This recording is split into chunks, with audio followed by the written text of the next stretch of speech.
Let's welcome in retired NYPD inspector and Fox News contributor, Paul Mauro. Paul, there are so many different directions to go to on this story. It's still unfolding. I understand the mentality among some to say that simply talking about thoughts or prayers is not enough.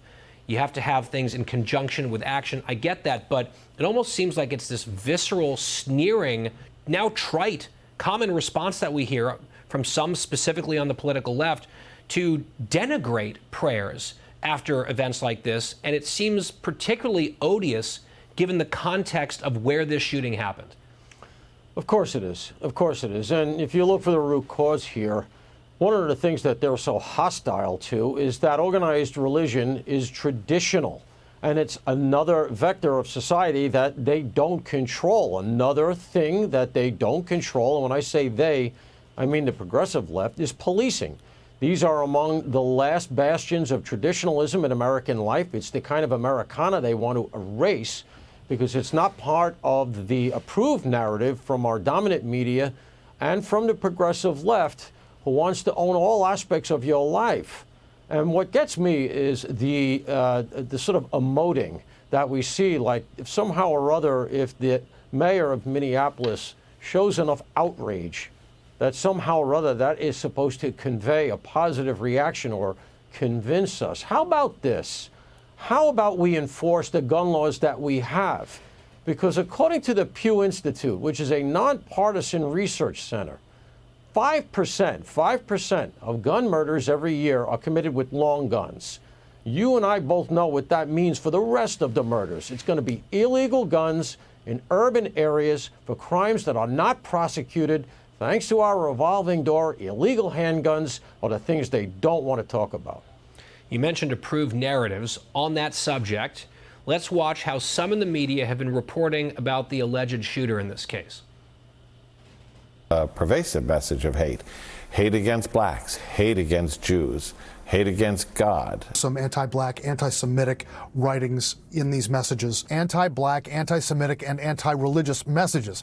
It's not that clear. Apparently there are numerous ethnic groups and religions. There's anti-Semitic language in there. So it doesn't, I don't know that we have very hard evidence of a Catholic specific focus. There is no clear motivation or ideology.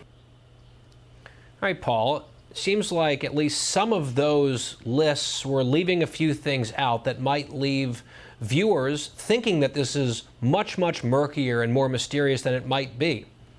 Yeah, I would focus on the last one because to me that's the most egregious. The no clear motive. Are you kidding me? I mean, the guy went to the school. He talks about how he was going to target it specifically and that he wanted to do it inside the church. The fact that he name checks a number of other things somehow or other is supposed to assuage the idea that this was very clearly an attack on a place that he knew well and that he wanted to target for his ideological reasons. And look, I am tired of wrapping myself around the axle trying to figure out what pronoun to use here. Okay, I'm just going to go to it. The shooter himself said that he regretted being trans and that he felt, quote unquote, his words now, that he had been brainwashed.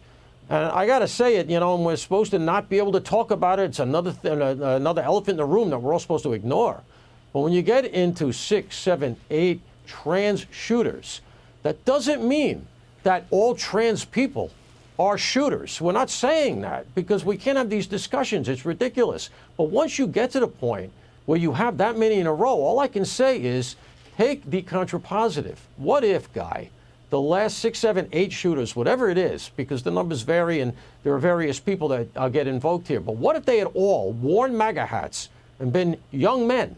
What kind of a narrative would we be hearing then? The whole world would melt down. It wouldn't take 6 or 7 or 8. It would take 1 or 2. And we know that to be the case. And I'm not saying we should assign blame to any group of people, but these descriptors matter. And what he wrote on the gun, kill Donald Trump, anti-Israel slogans, clearly hated Catholics and Christians as well. All of these things are relevant to an ongoing investigation and to the discussion and the discourse around this terrible atrocity. Paul Mauro, good to see you as always. Thank you. Thank you.